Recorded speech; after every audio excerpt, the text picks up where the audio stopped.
राजस्थान में कांग्रेस के इस चुनावी पोस्टर ने सूबे के सियासी मिजाज को बदल कर रख दिया है।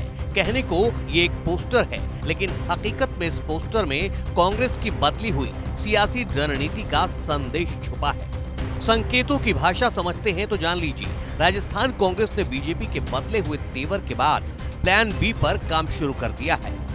चुनावी पंडित और सियासी जानकारी से कर्नाटक वाले फॉर्मूले का नाम दे रहे हैं, क्योंकि कर्नाटक में चुनाव के पहले और एंड चुनाव के वक्त डीके शिवकुमार और सिद्धारमैया कांग्रेस की दो धुरी की तरह नजर आ रहे थे। लेकिन चुनावी कैंपेन शुरू होते ही डीके शिवकुमार और सिद्धारमैया का एकजुटता वाला वीडियो सामने आया, जिसका सटीक सियासी मैसेज भी गया।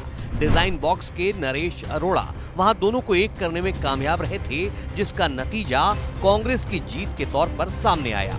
डिजाइन बॉक्स वाले वही नरेश अरोड़ा अब राजस्थान के रण में भी कुछ ऐसा ही प्रयोग कर रहे हैं। दरअसल राजस्थान विधानसभा चुनाव में कांग्रेस के लिए अब तक की सबसे बड़ी चिंता यही थी कि सीएम अशोक गहलोत और सचिन पायलट साथ दिखाई नहीं दे रहे हैं। लेकिन दीपावली की आतिशबाजी के बीच कांग्रेस का कैंपेन देखने वाली डिजाइन बॉक्स ने गहलोत और सचिन पायलट को कम से कम पोस्टर्स में एक साथ लाकर खड़ा कर दिया है। सियासी गलियारों में इस बात की चर्चा होने लगी है कि अभी तो दोनों होर्डिंग में साथ दिखे हैं, आगे एक साथ प्रचार करने भी मैदान में उतरेंगे। हम साथ साथ हैं वाले कई दूसरे वीडियो भी सामने आ सकते हैं। एक और खास बात यह है कि सचिन पायलट जब प्रदेश अध्यक्ष थे, तब लास्ट चुनाव में नरेश अरोड़ा को वही लेकर आए थे। घोषणा पत्र तैयार करने में भी नरेश अरोड़ा का ही रोल था। अब ऐसे में सवाल यह है कि कांग्रेस ने अपना प्लान भी एक्टिव क्यों किया? मतलब गहलोत और सचिन पायलट को साथ साथ लाना मजबूरी क्यों बन गई?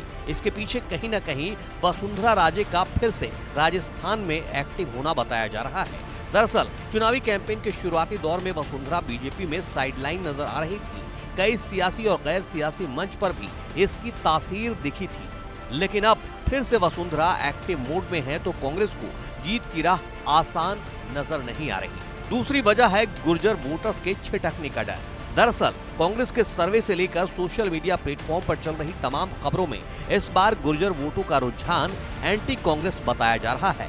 गुर्जर इस बात से नाराज बताए जा रहे हैं कि कांग्रेस में सचिन पायलट को साइडलाइन कर दिया गया। चुनावों के बीच इस तरह की चर्चा पार्टी को डैमेज कर सकती है, इसलिए इन चर्चाओं को थामने के लिए कांग्रेस कैंपेन में कर्नाटक फॉर्मूला लागू किया गया है।